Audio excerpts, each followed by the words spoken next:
Buen día a todos. Vamos a ir arrancando este Zoom medio impromptu que resolvimos hacer para marcar un poco de presencia y cercanía. Fue idea nuestra empezar a esbozar algún grado de análisis después de un fin de semana extremadamente turbulento que la política nos regaló.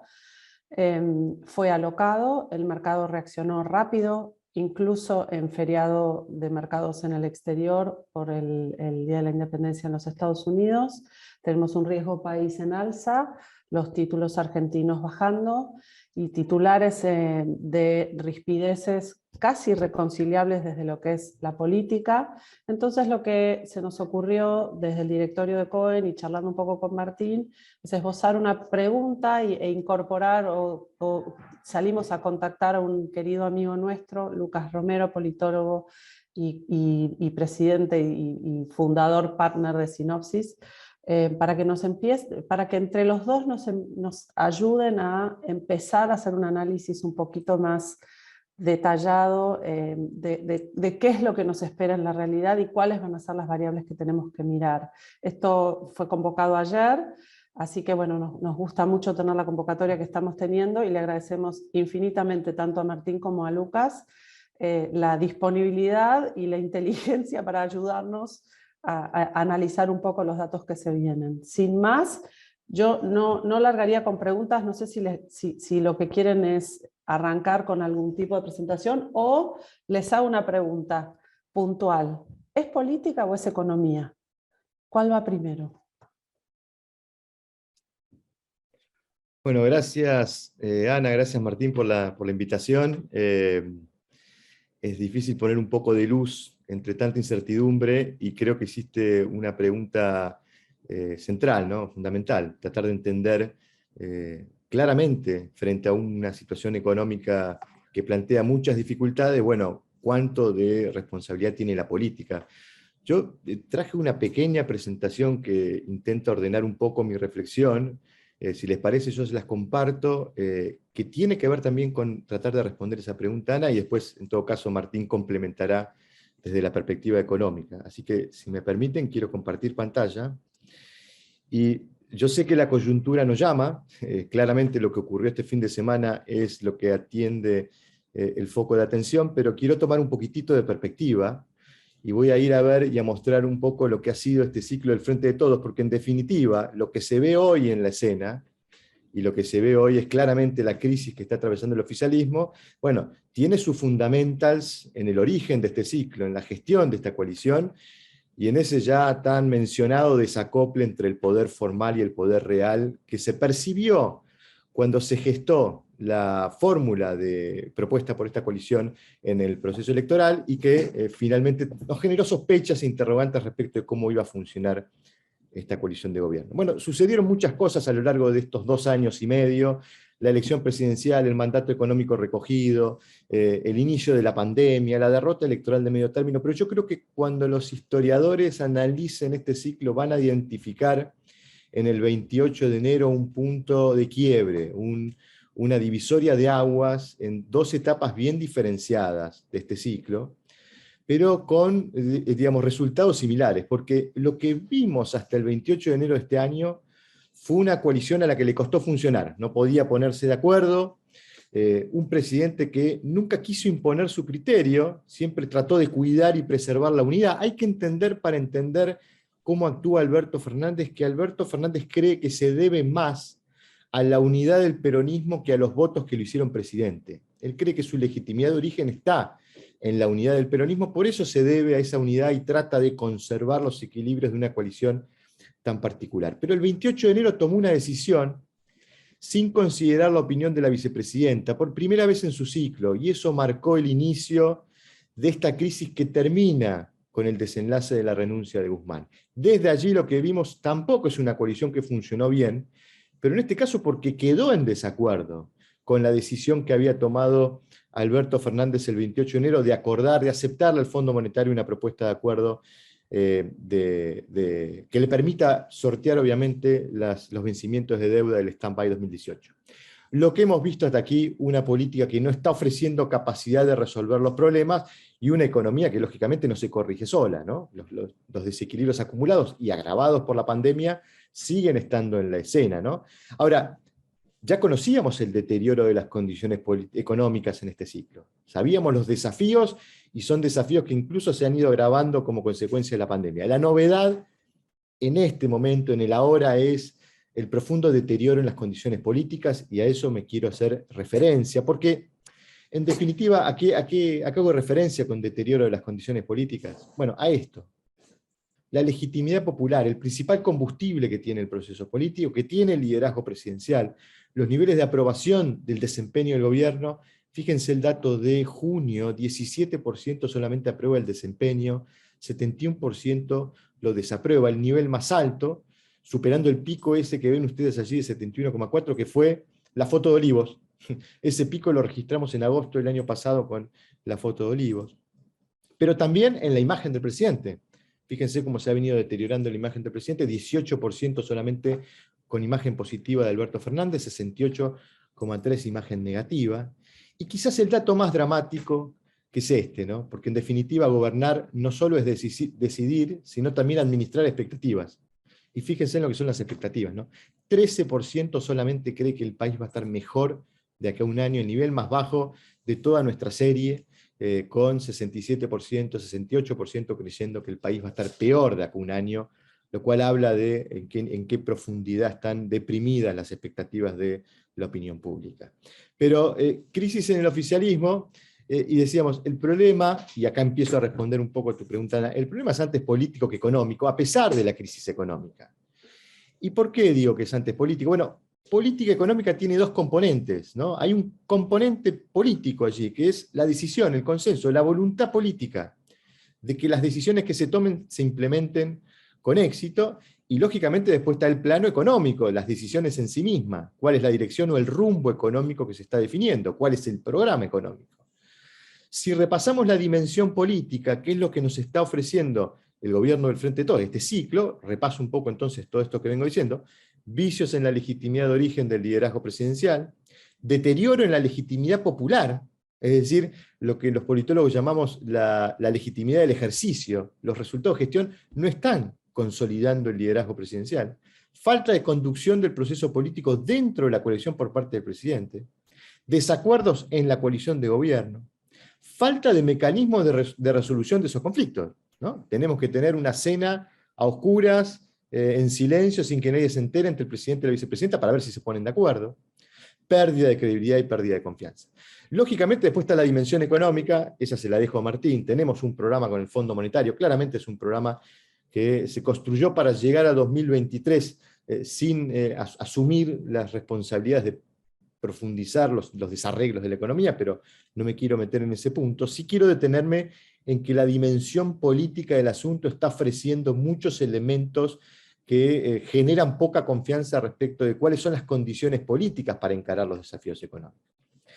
Pero claramente tenemos de fondo este desacuerdo que les planteaban dentro de la coalición de gobierno, el presidente y la vicepresidenta ya conocido, pero me vuelvo a ese 28 de enero porque yo creo que allí se dispara esta crisis que estamos viendo hoy y que vimos este fin de semana.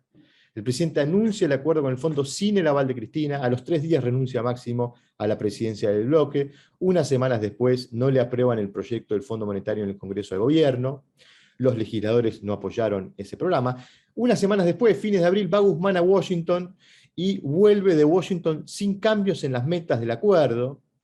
Esto generó, obviamente, el enojo del kirchnerismo. Entendía el kirchnerismo que Guzmán no estaba plantándose frente al organismo en las condiciones en las que la economía global estaba en ese momento, como consecuencias de la guerra.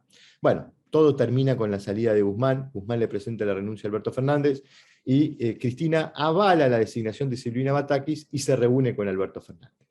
El disparador de la renuncia de Guzmán es, digamos, las decisiones que se tomaron en el área de energía, como consecuencia del decreto 332 que había emitido el Ministerio de Economía para avanzar con la segmentación de tarifas. Bueno, el secretario de Energía emite la semana pasada una resolución digamos, en orden de implementar ese decreto y avanzar con la famosa segmentación produce algunas modificaciones no habladas con el ministro, por ejemplo, sube el mínimo no imponible, por llamarlo de alguna manera, de aplicación de la rebaja de los subsidios en la Patagonia, y hace más complejo el proceso de segmentación. El ministro entendió que desde la Secretaría de Energía seguían poniendo obstáculos a su política económica y decidió irse. Pero en definitiva, yo creo que no es una pelea entre Alberto Fernández y Cristina Kirchner, a pesar de que se haya restablecido el diálogo, y eso es positivo. Me parece que la mejor forma de encuadrar esta situación es que acá el presidente aparece tensionado entre el Fondo Monetario, que es quien lo está financiando económicamente, es quien le está prestando los recursos para hacer frente a los vencimientos de deuda que tiene la Argentina con el organismo, y Cristina Kirchner, que es quien lo financia políticamente, es quien lo está sosteniendo políticamente, a pesar de la crítica. Si Cristina Kirchner le retirara efectivamente el apoyo, este es un gobierno que se quedaría en condiciones muy débiles para poder sobrevivir, ¿no? Esa es la verdadera tensión. Los que no se ponen de acuerdo es el Fondo Monetario y Cristina en un programa que resuelva los problemas. ¿Cuáles son los riesgos que estamos viendo dentro del proceso político a partir de estas circunstancias? Esta es la coalición de gobierno, una coalición que cuando se inició el ciclo se veía muy poderosa. Todo el peronismo unido, todo el arco sindical apoyando, los principales movimientos sociales también apoyando. Fíjense que tenemos para este contexto económico una conflictividad social bastante reprimida, bastante controlada, algo muy propio del peronismo, pero una coalición que ha mostrado muchos desacuerdos, ¿no? Hoy uno podría decir que el problema está en el liderazgo, un administrador de esta unidad que no pudo liderar la coalición, no pudo, no quiso, no supo, sin apoyo de sectores del kirchnerismo, desde que tomó la decisión de acordar con el fondo y de implementar este programa.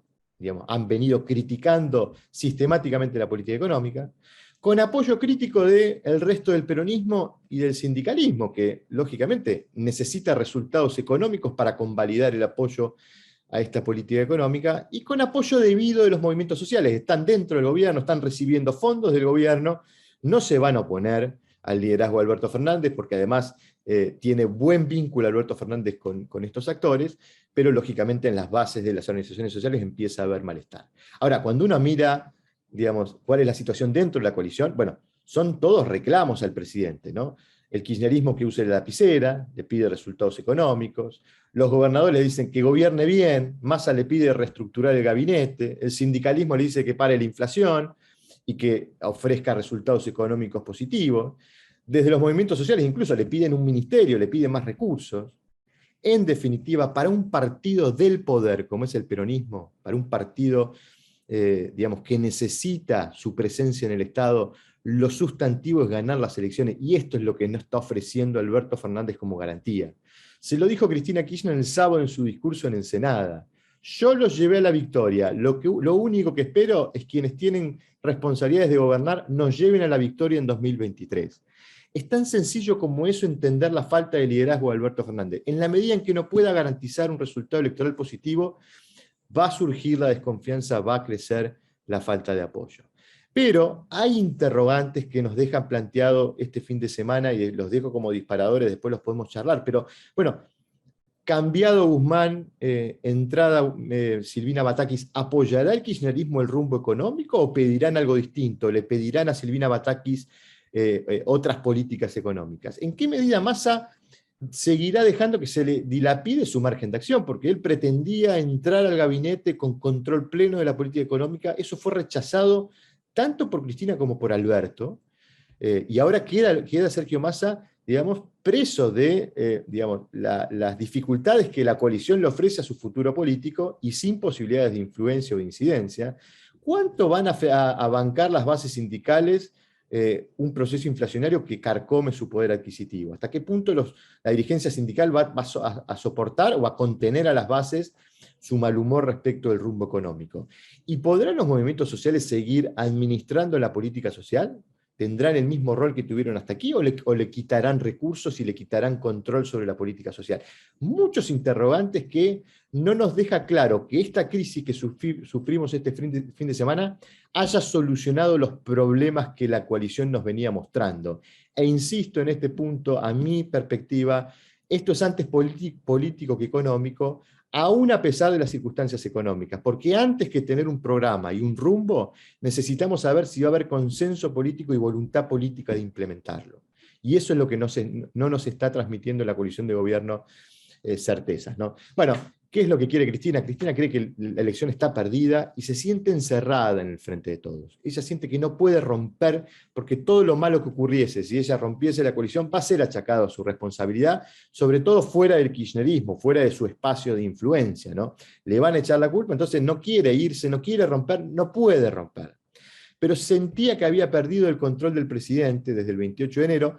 Bueno, no queda claro si ahora siente que lo recuperó, porque en definitiva no fue una ministra impulsada por Cristina, Silvina Batakis, ahora lo vamos a ver. Pero ¿qué es lo que quiere Cristina? En primer lugar, mitigar el daño sobre su capital político, frenar el aumento tarifario, está impulsando algunas medidas, por ejemplo, el salario básico universal, una moratoria previsional que según ella no tiene costo fiscal, pero habrá que ver los números. No quiere hacerle el trabajo sucio al que viene. Si la elección del 2023 está en peligro, de ninguna manera hay incentivo político para Cristina para hacer las correcciones que le dejen al que viene el camino resuelto. Y además ella cree que eso es posible porque el Fondo Monetario está acorralado. La perspectiva de Cristina es que el fondo no tiene margen para empujar a la Argentina al default y está obligado a aceptar lo que la Argentina imponga por las condiciones en que se firmó el acuerdo de 2018. Esta es la lectura que tiene Cristina sobre el asunto, por eso le reclamaba a Guzmán más firmeza en la negociación con el Fondo Monetario. Pero en última instancia el objetivo político es tratar de encapsular el problema, que es Alberto Fernández, aislarlo y tratar de controlar o seguir controlando los hilos de esta coalición política más allá del kirchnerismo. Por eso Cristina ha venido trabajando su relación con los gobernadores, a través de Kicillof y Capitanich, con los intendentes, sobre todo de Gran Buenos Aires, con el sindicalismo. Se reunió hace 10 días atrás con Héctor Daer, quizás el dirigente sindical más alejano y más cercano a Alberto Fernández, más alejado a ella. Bueno, está intentando controlar la coalición, conservar la coalición sin Alberto Fernández, que lógicamente a partir del 28 de enero quedó, digamos, al margen de su confianza política para lo que venga. Pero, ¿qué es lo que quiere Cristina? Digamos, ¿cómo está la relación entre Cristina y Alberto?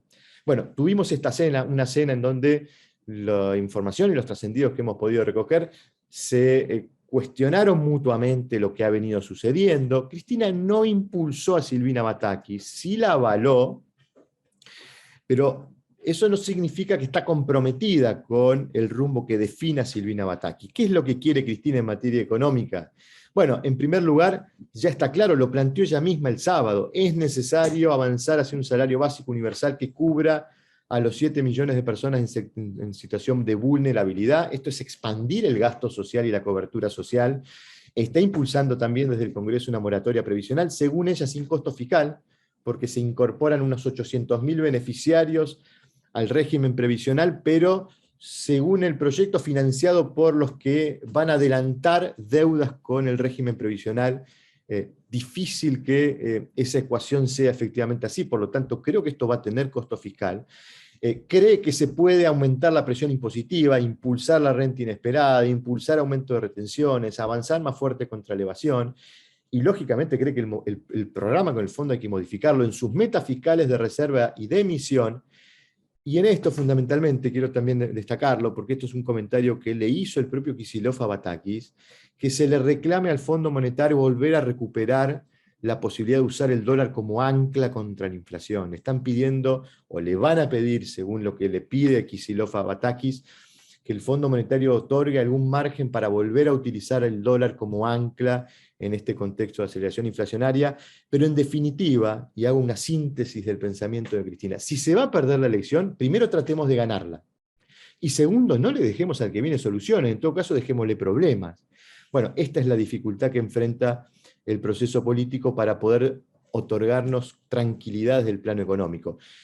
¿Cuál es la dinámica peligrosa detrás de la crisis? Bueno, que se combinan una pérdida de capital político que ha llegado a niveles críticos, una coalición que perdió popularidad, se agudizaron las tensiones internas, el liderazgo presidencial se debilitó a niveles críticos, y esto es lo que le dejo en todo caso a Martín, da la sensación que la economía viene mostrando acumulación de problemas, ¿no? Los problemas se han ido acumulando, el programa no tiene toda la consistencia para tranquilizar las expectativas del mercado, y claramente la confianza y la credibilidad sobre la respuesta del gobierno en esa materia han venido cayendo. Son, digamos, dinámicas contrarias que complejizan mucho más el asunto, ¿no? Cada vez es mayor la necesidad de un abordaje más integral para solucionar los problemas económicos, el famoso plan de estabilización que muchos reclaman. Cada vez es menor el capital político, el tiempo y la credibilidad que se cuenta para un programa de esas características. Esta es la dinámica detrás peligrosa. Y finalmente la gente. ¿Qué quiere la gente? Bueno, fíjense qué quiere la gente. Le preguntamos, pensando en las elecciones presidenciales de 2023, ¿usted cree que el sentido de su voto será más en favor de un cambio o en favor de una continuidad? Casi 3 de cada 4 quieren un cambio. Y este es el desafío político que enfrenta la coalición, ¿no? Porque el desafío y el objetivo es claramente la elección presidencial. Bueno, la gente quiere cambio y el gobierno necesita dar respuesta rápida para poder revertir esta compleja situación. Pero en todo caso, y con esto termino de mi reflexión inicial, creo que lo que la política nos está devolviendo preocupa por todos estos aspectos que le mencioné. Quizás hay un elemento para tratar de mirarlo con optimismo, que es la crisis produjo una reunión entre Alberto Fernández y Cristina. Los actores son sensibles a la gravedad del asunto.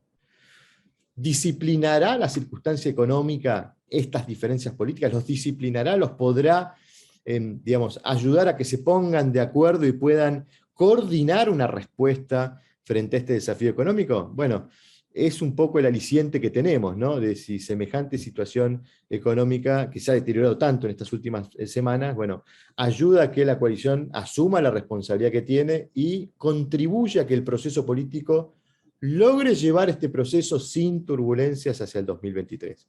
Quizás el aliciente que nos queda. Poco, pero en todo caso, para tener algo de optimismo para lo que viene, ¿no?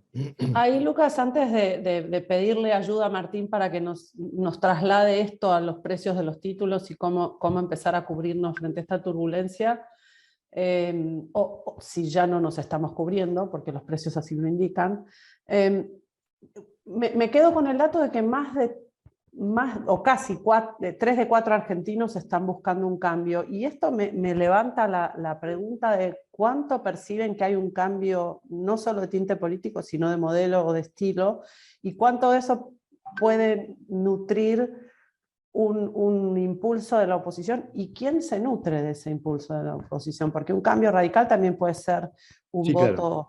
un voto radicalizado, ¿no? Hacia Milei o lo que fuera. Digo, ¿está percibido como un cambio cualquiera de la oposición, o halcones y palomas están diferenciados ahí? No, yo te diría, a ver, el gráfico intenta mostrar un síntoma general, que es que, y en realidad lo traía a colación de los desafíos políticos del oficialismo, porque el oficialismo tiene ese panorama. Cuando uno abre o hace un doble clic en esa demanda de cambio, no va a haber una demanda de cambio radical. De hecho, cuando uno mira la escena, no traje los datos, pero nosotros estamos viendo que dentro del universo opositor, para ponerlo un poco en números sencillos de entender, la principal oferta opositora hoy en condiciones competitivas es Juntos por el Cambio. Nuestro último registro es 36% de intención de voto, y la demanda de un voto más libertario, liberal, que es muy confusa en términos de definición, porque incluso a nosotros nos cuesta medir el escenario, porque la gente no tiene en claro qué espacio representan los liberales, los libertarios, si es Milei, si es Esper, están peleados entre ellos, con lo cual, bueno, ahí hay un 17-18%, es casi la mitad. O sea, hay una diferencia en términos de qué se demanda. Por ahora la demanda libertaria o liberal, que quizás representaría un cambio más radical, no es mayoritaria. Pero eso no resuelve el problema de Juntos por el Cambio, porque Juntos por el Cambio en su interior tiene además muchas Eso me diferencias. refería, Y más ahí, adentro de a Juntos. ver, ¿qué es lo que vemos nosotros? El proceso de deterioro político-económico empuja al electorado a una demanda más nítida de cambio. Entonces, aquellos dentro de Juntos por el Cambio que representan un cambio más nítido terminan capitalizándolo más. Ahora, cuando uno mira el escenario en términos de capacidad de construcción de una mayoría amplia, por una cuestión posicional, y esto es una lógica de la dinámica de competencia, quien está parado en el centro tiene mayor capacidad de ampliar y de construir una mayoría más amplia. Entonces, digamos, si lo que mejor le conviene a Argentina es un amplio consenso, bueno, habrá que pensar que será mejor las chances de los actores más moderados que tienen capacidad de ampliar la base de apoyo.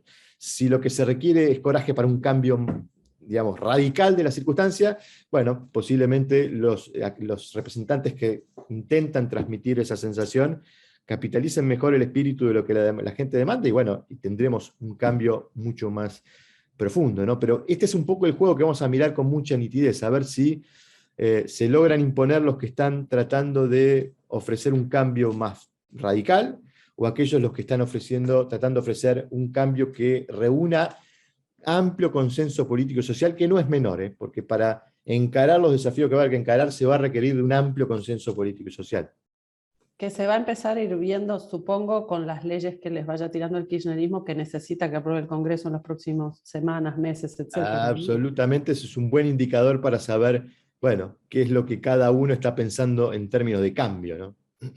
Gracias. Martín, ¿qué compramos? ¿Qué vendemos? ¿Cómo nos resguardamos? ¿Nos contás?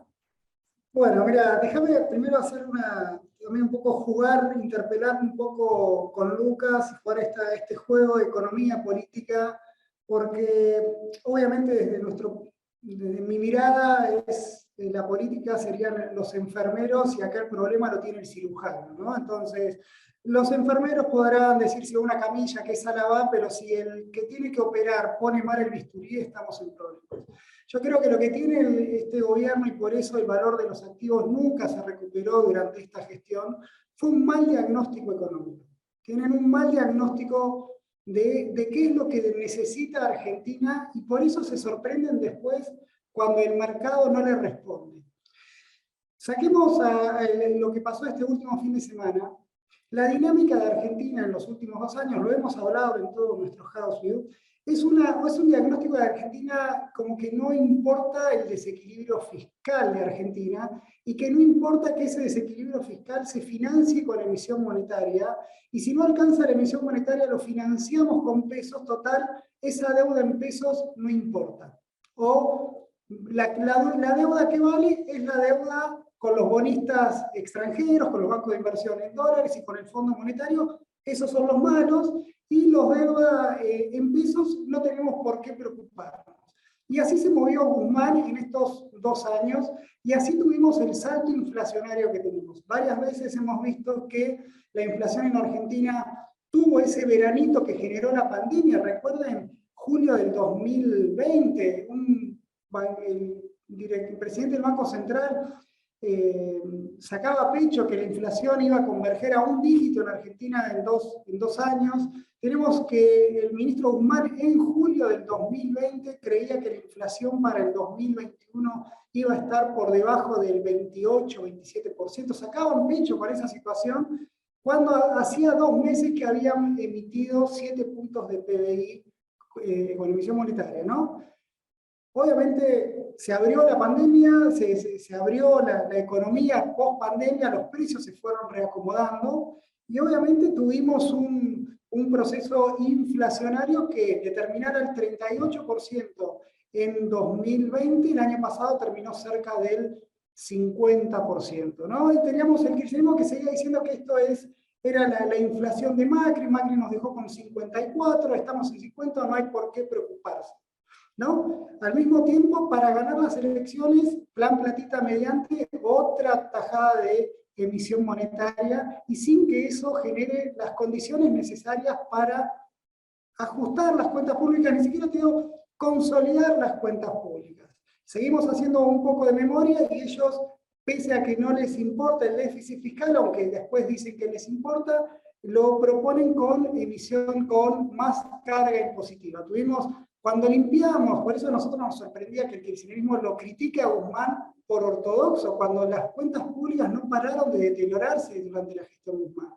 El año pasado las cuentas públicas fueron muy malas y aún con el impuesto a las grandes fortunas, el kirchnerismo o el gobierno cuando hace las cuentas, nos marcaba Lucas muy bien ahí en el proyecto de Cristina, la moratoria, que después lo recaudamos con los que adelantan aportes. Generalmente todos estos proyectos que presentó el gobierno eran gastos por 10, ingresos eran por 1, entonces el desequilibrio siempre es constante. Entonces, desde mi punto de vista, hay una concepción equivocada de cómo encarar la economía, y algo que también marcó Lucas recién en cuanto a esta tensión en el gobierno es: nadie quiere hacer el trabajo sucio. Y yo creo que no lo quiere hacer ni Alberto, ni Cristina, y si me apurás tampoco creo que lo puede hacer Massa, si tenemos que ver esas tres vertientes. Entonces, en ese contexto, nosotros ¿cómo nos paramos como inversores? Mirá, nosotros creemos que la inflación se va a seguir acelerando. Creemos que el mercado cambiario va a seguir bajo tensión. Una economía que ellos proponen acomodar este desequilibrio de precios relativos con más represión cambiaria. Obviamente eso es una olla a presión. Por lo tanto, ese problema no se va a solucionar y va a generar mayor problema político. Porque ellos creen en un diagnóstico que les va a resolver los problemas y no se los resuelve. Entonces, yendo a tu pregunta, Ana, de cómo nos cubrimos, mira, nosotros con todo este escenario de fondo vemos una inflación que se va a acelerar, vemos un mercado cambiario que va a seguir preso de cada vez más restricciones, y creemos que en este tridente de opciones que tiene el gobierno a la hora de llevar esta transición hasta el 2023, va a ser el nivel de actividad. Entonces ahí va a ser la dosis que le genera a ese nivel de actividad a cuánta recesión está dispuesto el gobierno a tolerar con una inflación que está pisando el piso del 80% interanual, ¿no? Entonces creo que ahí vamos un poco, quería marcar el marco conceptual que nosotros vemos a la hora de posicionarnos en nuestras inversiones. Un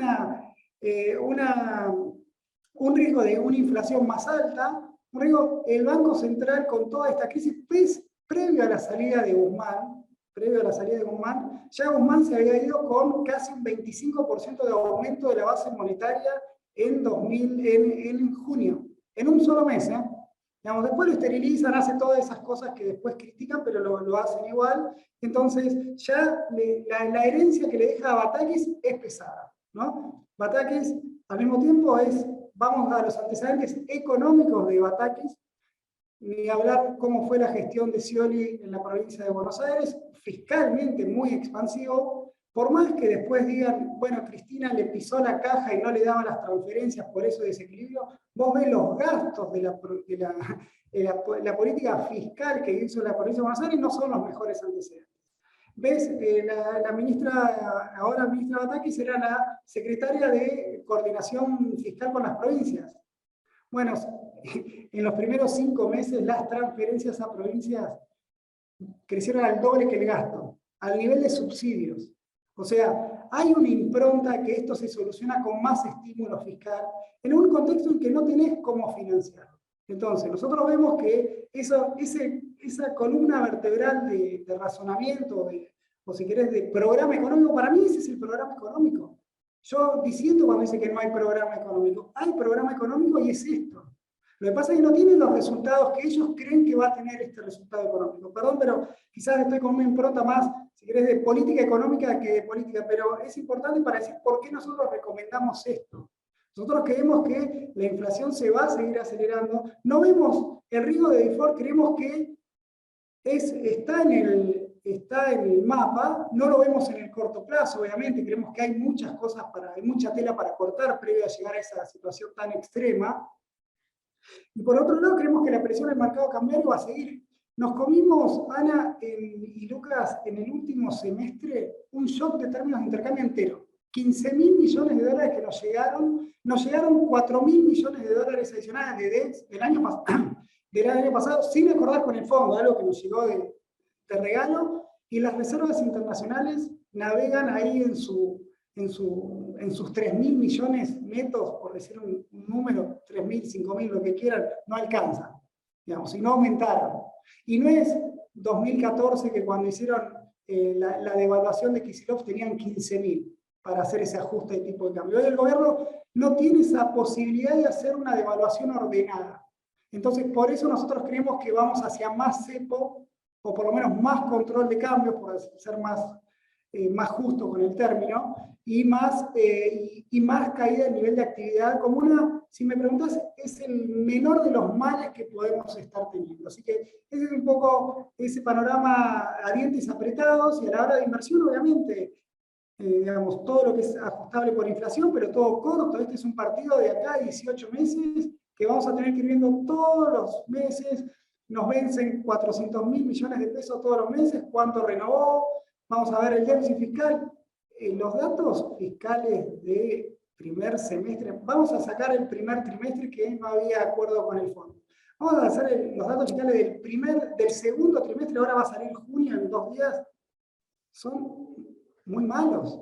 En un contexto en el cual el gobierno ya había acordado con el fondo ajustar las cuentas públicas. O sea, en ese sentido tenemos un acuerdo con el fondo que no fue lo que el mercado nosotros esperábamos como ese disciplinador de la economía.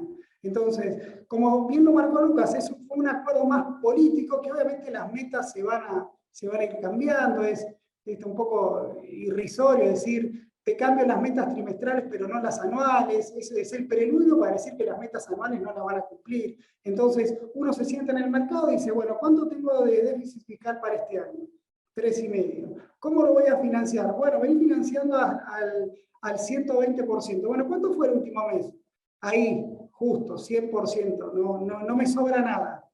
¿Cómo vienen las dinámicas? Recuerden siempre que las cuentas públicas, el 80% del déficit de un año se genera en los últimos bimestres, más o menos, para decir, salvo la pandemia. O sea que se nos vienen acá, dentro de 4 meses vamos a tener este problema también de un faltante de caja importante, en el cual el gobierno ahí lo va a tener que manejar políticamente, ¿no? Porque va a tener al gobernador a decir, che, no me mandás más, ¿a mí qué pasó?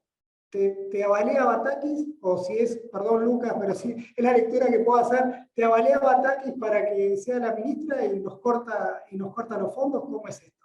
Entonces, bueno, esa es la dinámica. Entonces, nosotros creemos que vamos hacia más inflación, por eso seguimos recomendando estar posicionado en títulos que ajustan por inflación. Creemos que el riesgo cambiario, si bien van a apuntar con más control cambiario, el riesgo de desborde del tipo de cambio oficial tenemos una brecha del 100% o más. Creemos que si bien el Banco Central viene devaluando, lo ponemos en la cartera, es un riesgo que hay que tener en cuenta, sobre todo más que hace un mes atrás, digamos. Sobre todo, y algo que no hablamos, es un contexto global que nos está prendiendo luces amarillas. Ayer cayeron los commodities mucho, la soja cayó mucho. Cuidado con eso, digamos, son todas luces amarillas que nosotros ponemos en nuestras recomendaciones. Así que, como verán, digamos, es una estrategia ultra defensiva para estos meses que se vienen. ¿Cómo ves la sensación que la gente tiene de un decreciente arsenal en el Banco Central para mitigar, digamos, el impacto que el mercado tiene sobre sus variables? Todos los días escuchamos que hay una intervención bastante activa en sostener los bonos, en bajar, digamos, la brecha todo lo que puedan, pero hay cierto poder de fuego en eso y en el roleo también de los bonos SER, etcétera, que pareciera estar erosionándose también. Y lo levanto porque nos lo están preguntando en el Q&A. Quisiera todo lo que se pueda vislumbrar de ahí, que me cuentes cómo lo estás viendo, porque además de ser defensivos del lado de los dólares, hay una preocupación respecto de cómo te cubrís de la inflación, y pareciera que los precios de los bonos SER indican que no estarían siendo una alternativa demasiado atractiva tampoco. Bueno, mira, Ana, nosotros creemos que más allá del cambio, de lo que pasó el fin de semana, nosotros creemos que hay una continuidad de la política económica. Digamos, puede haber un sesgo que, si querés, es como para ponerle más tinte político. Nosotros creemos, no veíamos a Guzmán, que era el ortodoxo, y ahora vamos a una heterodoxia. No, creemos que hay una continuidad, hay un núcleo duro de pensamiento ahí, que es tratar de acomodar un poquito el carro. Nosotros no vemos que el gobierno esté en medio de un cambio estructural de su política económica. Entonces, creemos que el gobierno no puede pegarse un tiro en el pie con la deuda en SER. Entonces ahí, whatever it takes, digamos, el Banco Central, mantuvo como pudo, digamos, no tuvo empacho a la hora de intervenir en la curva de SER. Creo que eso es, si querés, entre los males, fue algo que nos da cierta tranquilidad, pero bueno, obviamente nada es gratis, ¿no? Digamos, después veremos las consecuencias, que obviamente que no es al infinito esto, no es que podés emitir todos los meses 25 puntos de base monetaria, digamos. Por algún lado va a haber un catalizador. Y en ese sentido, Ana, obviamente la deuda de vencer, por eso siempre recomendamos la parte corta, digamos. Creo que el mercado ahí exageró un poco, me da esa sensación, que bonos que vencen antes del 2023, que parece marzo de 2023, parece un montón. Creemos que hay valor ahí, digamos, con el riesgo, digamos, inflación más 11 puntos, si bien parece algo que es una oportunidad, obviamente, nunca ir de lleno, siempre preferimos las de ser cortas, porque esto es un ir viendo. Lucas lo explicó muy bien, el riesgo que tiene esta transición, y bueno, hay que ponerlo en la balanza, hay que pricearlo a ese precio.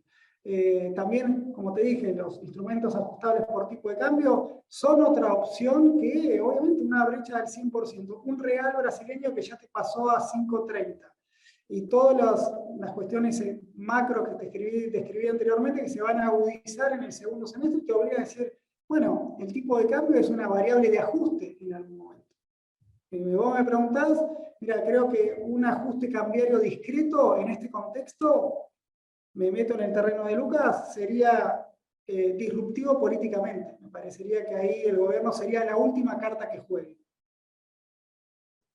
¿Y cómo ves las crecientes restricciones? ¿Para dónde crees que van a venir las próximas? ¿De dónde crees o hacia dónde crees que van a ir las medidas para restringir la demanda de billetes, de dólares? Mira, el mercado cambiario es la historia, es un déjà vu constante, ¿no? Vos agarrás el mercado cambiario, todas las ventanitas que tenés abiertas en cuanto al acceso a ese mercado cambiario, y siempre arrancamos por lo más fácil, que es el dólar ahorro, digamos. Después van a empresas, después van a servir a utilidades, después van a algunas importaciones de bienes suntuarios, los autos, si querés. Después vamos a seguir con las tarjetas de crédito, y después, hasta que llega a un punto, yo veo a tu pregunta, y no extender la respuesta, yo veo más control cambiario sobre la demanda de importaciones a todo lo que hay. Todo el que tiene acceso al mercado cambiario va a estar sujeto a alguna restricción, eso seguro. Digamos, a algunos, en mayor medida obviamente, el importador de medicamentos la va a tener más fácil que el importador de maquinaria para vaca muerta. Pero es una cuestión de tiempo, digamos. ¿Por qué va a ser una cuestión de tiempo? Porque el gobierno está generando esas condiciones para que entren los dólares y se nos viene la temporada baja de liquidación del agro. Entonces, manejar esas dinámicas le va a ser mucho más complejo, por eso vemos este fuerte control. Primero, ya mostró las cartas el Banco Central la semana pasada. Creo que ahora vamos a estar en un proceso de estudio a ver cuánto genera eso, digamos, cómo le acomoda el cuerpo esas medidas, y después, si ver necesario, un ajuste de tuerca más. Esto es hacer y probar a ver cómo va funcionando. No creo que pongan un manual y lo desempolven en 6 meses. Esto es toda la semana, lo van a estar viendo. De cualquier manera, por lo que vos decís y por lo que hemos leído, me daba mucha risa porque en algún momento del fin de semana en algún chat entre traders decían que había alguien con algún contacto del Banco Central que estaba contento de que no había venido nadie ortodoxo como Martín Redrado, y nos daba risa porque la sensación y la percepción de parte de la línea del Banco Central es que Martín Redrado es ortodoxo y que iba a recibir mucho rechazo. Pero volviendo al tema de todas estas señales, la elección de la ministra y las señales que viene dando, más inflación. La semana pasada estuvimos vos y yo con un economista reconocidísimo que esbozaba incluso antes de la renuncia de Martín Guzmán la idea de los 3 dígitos de inflación, con lo cual, bueno, se viene un mundo así, una Argentina así, en un mundo complicado. Y una de las preguntas que nos están haciendo es si conviene, con estos, además, precios de bienes de uso, empezar a tomar decisiones de inversión a largo plazo. Yo los disuadiría, porque todavía no están dadas las condiciones como para mirar demasiado más allá de los próximos 3-4 días. Pero coincidís conmigo antes de pedirle a Lucas Romero que nos ayude con otras preguntas. Mira, yo creo que Argentina, obviamente cuando uno ve los precios de Argentina, todo luce barato. Digamos, mirás el Merval, está barato, hemos tenido a Juanjo todos los días, nos comenta lo absurdo de algunas valuaciones. Vemos los precios de los bonos soberanos, que en cualquier escenario de reestructuración dan bien los números, pero la gente no los quiere tocar. Digamos, yo creo que Argentina vamos a empezar a debatir verdaderamente qué política económica vamos a querer seguir. Si vamos por lo mismo, me parece que es un modelo agotado, que Argentina va a necesitar cierto cambio. Creemos que un próximo gobierno lo va a saber a eso. Creemos que si hay un cambio de gobierno, va a haber ese cambio, vamos a ver la factibilidad de poder hacerlo. Creo que lo saben, creo que la oposición, más allá de todas sus vertientes, saben que este modelo de expansivo fiscalmente tocó su techo, está agotado hace varios años. Entonces yo digo, sí, pensar en Argentina a largo plazo, sí, vamos a ver a qué precio está dispuesto a hacerlo. Y perdóname, cerrándote con la inflación, sí, a ver, la inflación ya junio, nosotros ya esperamos un piso de 5%, 5,2, 5,5 nos está dando. Obviamente julio puede empezar mucho más arriba que eso. Hoy no hay precio en la economía, vamos a ver si se acomoda en lo que sigue del mes. Obviamente ya, si no bajamos de 5, si ya en julio no bajamos de 5, no podemos bajar de 80% en el año, para tenerlo en cuenta. Así que para que estemos por debajo del 70% anual, tenemos que bajar la inflación al 3%, cosa que no vemos probable. Y un poquito más, 2 meses malos más, ya estamos casi en 100. Tal cual. Con el impacto, me das un segue espectacular para meterlo a Lucas de nuevo en el ring y preguntarle, te voy a hacer como un set de preguntas para que ordenes y lo que vos quieras respondas como puedas a esta altura. Con este contexto de inflación en un proceso de restricción cambiaria que te impacta incrementando la recesión que se viene, ¿cómo hace el oficialismo en este momento para prevenir o qué puede hacer para prevenir o cuán cerca estamos de un estallido social? ¿Esas variables están medianamente guardadas? Porque pareciera que cuando las cuestiones de plan platita y las distribuciones de toda la emisión que estamos viendo frente al impacto social que tiene, no le saca a las encuestas el top of mind, que es la inflación en todos los estratos, pero en particular en el estrato, digamos, más vulnerable. Entonces, ¿qué pasa con eso? Y te agrego otra para que después veas cómo la acomodás ahí, que me hacen es desde lo político, ¿qué capacidad tiene la oposición para forzar al oficialismo en este momento a esos ajustes? Porque por lo que decíamos no hay demasiada voluntad de ninguno de los dos, pero desde el Congreso, desde una relativa fortaleza que tiene hoy la oposición en el Parlamento, ¿cómo ves que pueden forzar al gobierno a tomar las decisiones que tienen que tomar para que esto resurja? Bueno, el primer punto me ayudás porque completo un poco el panorama político. Claramente la inflación es la variable económica más políticamente sensible. Y es particularmente sensible porque, como bien lo remarcás vos en la pregunta, es una preocupación mucho más dominante en la propia base de votantes, lo estamos registrando en nuestros estudios, en la propia base de votantes del Frente de Todos, y esto tiene que ver con una particularidad del proceso político en Argentina, que es que el clivaje en la Argentina es socioeconómico. Cuando uno mira, digamos, la composición de la base electoral de las diferentes fuerzas, uno va a encontrar que los lugares donde los niveles de ingresos son más bajos son donde mayor fortaleza electoral tiene el oficialismo. Claramente es una variable crítica y yo diría que hoy hay que tener en cuenta que probablemente la conflictividad social esté reprimida. O sea, no estemos viendo la conflictividad social consecuente a esta situación económica, porque este es un gobierno peronista que tiene incluido dentro de su esquema de poder Dominio de la calle. actores que tienen control de la calle, ¿no? Y por eso digo, particularmente ahí hay un fenómeno que es que la inflación va a afectar las bases de esas organizaciones. Digamos, la debilidad del presidente hoy solo se sostiene porque han emergido actores corporativos que lo sostienen.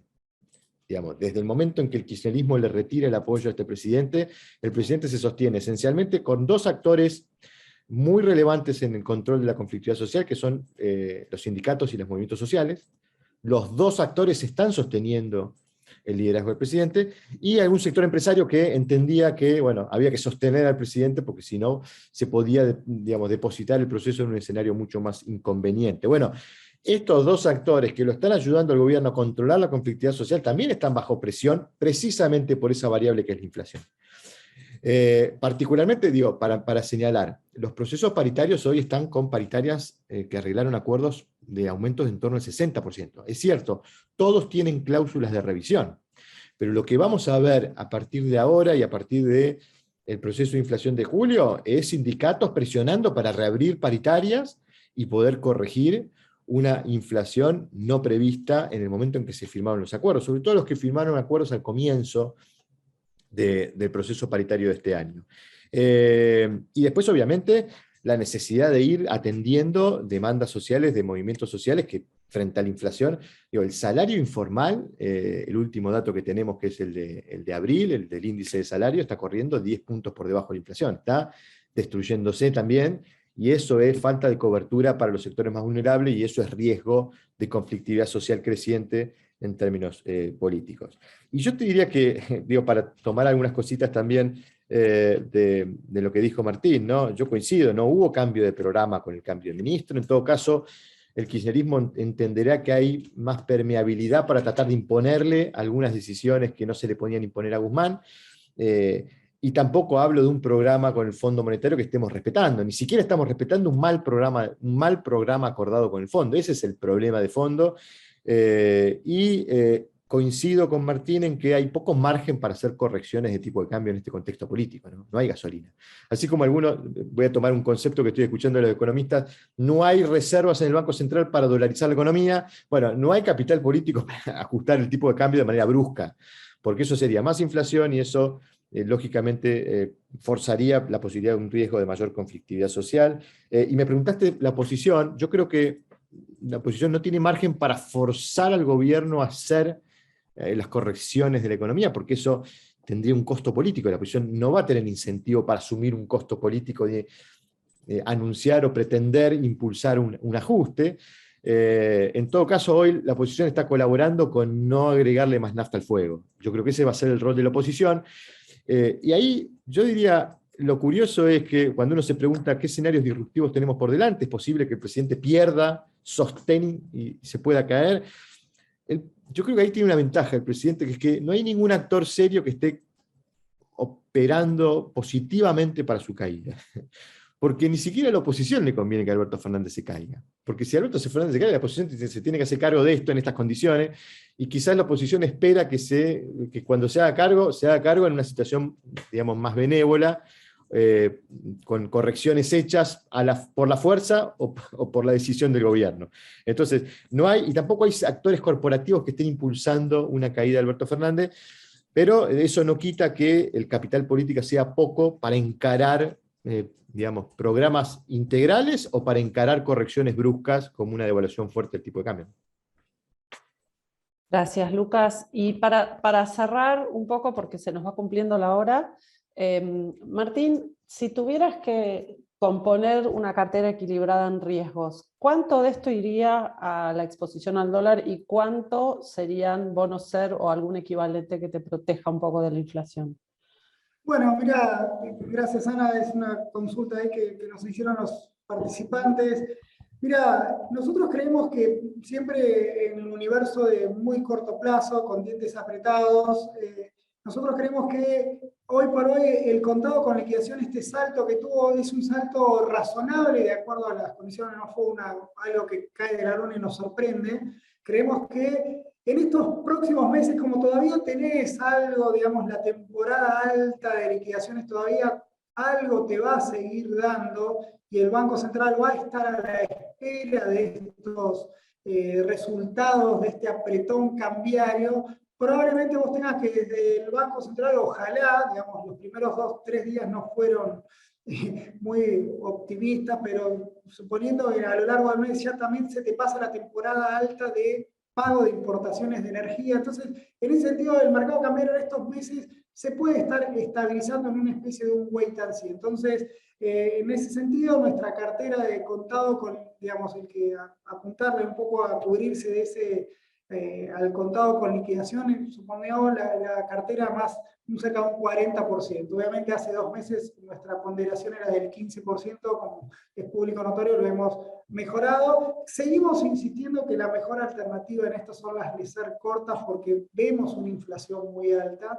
Y también en el sentido cuando se habla de riesgo de crédito o riesgo de crédito entre toda la curva, digamos, no vemos tan razonable que se le pegue tanto al CER y no a los demás bonos en pesos, ¿no? Creemos que si hay un evento disruptivo ahí les va a pegar a todos, o sea que habría que evaluar ese riesgo. Entonces, a tu pregunta concreta, 40 y 60, creemos, mantenemos ahí en la pregunta, en el chat un poco me lo desafían, ¿no? Diciendo, bueno, siguen cayendo y bueno, y lo seguimos recomendando. No es que lo recomendamos así, pero en este contexto de tomar instrumentos, preferimos confiar en que con una inflación alta y sin riesgo de default, creemos que sería la mejor manera de armar la cartera.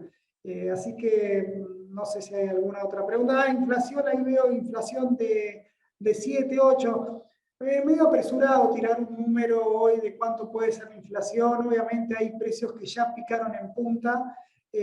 Nosotros obviamente no esperamos que baje de 5, esperamos al menos que el piso sea de 6, pero no me animo a decir una inflación del 10%, cosas así alocadas. Creemos que sería muy disruptivo y ahí Lucas nos puede comentar si Argentina se aguanta si bien es un puntito más, como nos dijeron en la charla que tuvimos, subirla de 30 a 50 puede pasar rápido, pero de 80 a 110 se te va a dar un toque la inflación. Entonces, es muy finito, pero a la hora de la inversión, hoy nos paramos de esa manera. Bueno, siguen las preguntas. Yo quería liberarlos, pero hay alguna pregunta respecto de que cuando hablamos de contado con liqui estamos hablando de CDRs y si le asignás 0% a una devaluación, por lo tanto al dólar link. Si bueno, sacar esas dos cosas. Está el público Sí, bueno. quiere sacar. A ver. Sí. Primero, vamos a decir, el gobierno está devaluando y está devaluando bastante. Digamos, al 4, pasa y nos desacostumbramos, digamos, está devaluando al 4%, digamos, 4% es más o menos arriba del 50% anualizado, más o menos, el 60% anualizado, más o menos. Hoy está el 75%, está dando esto último. O sea, devaluación está habiendo. Lo que yo digo es, no veo ese salto discreto para acortar la brecha, que hoy está al 100, baje al 50. Nosotros no creemos que la brecha se vayamos convergiendo. ¿Qué probabilidad hay? Por eso te digo, el dólar no es que va a estar planchado y que la probabilidad de devaluación va a ser 0. ¿No? Está, justamente Lucas lo marcó muy bien en todos estos riesgos que tenemos. Lo que yo creo que si pasa ese evento, automáticamente digo, ese es un evento de cambio de gobierno. Digamos, no me quiero, digamos, creo... Todas las otras variables van a estar en juego también. Claro, es como que ahí es un escenario de shock. Y creo que el gobierno justamente con el control de cambio lo que está intentando es evitar ese camino. No, te lo digo de otra manera, no veo probabilidad del escenario Fábrega. Perfecto. No el batacazo. No el batacazo o pesazo, no sé cómo, a quién le va a caber el título. Claro. Pero, ¿cómo se llama? Ahí no lo vemos, pero ojo, la probabilidad está, por eso lo recomendamos en nuestra cartera, los dollar link tienen que estar, por eso el T2B2 estos últimos días es uno de los únicos que asomó la cabeza, lo único que nos aportó algo a nuestras carteras, ¿no? Este derrumbe de SER, los bonos dollar link se la pilotearon bastante bien, creo que ante esta expectativa también muchos pueden ir cargándose a ese bono como una alternativa, que no es mala. No deja de ser la Argentina todos estos pronósticos y visiones pueden cambiar. Vamos a tratar de aprovecharnos de la amplísima generosidad de Lucas en breve para poder seguir haciendo un análisis, y aquellas preguntas que hayan quedado sin responder las vamos a guardar y vamos a ver si podemos hacer un abordaje más particular, porque son cuestiones más particulares. Les agradezco infinitamente a Lucas y a Martín, sé que son días hipercargados de información y de preguntas tanto de clientes como de coequippers y de colegas y de contrapartes. Así que muchísimas gracias a aquellos que nos están escuchando, muchísimas gracias en nombre del directorio a Lucas y a Martín por todo el esfuerzo que pusieron, y los volvemos a convocar en breve. Bueno, muchas gracias y bueno, Lucas, muchas gracias. Un gusto siempre charlar con vos. No, siempre es un Abrazo. placer. Gracias, Ana, gracias, Martín. Un abrazo. Un abrazo. Chau, chau.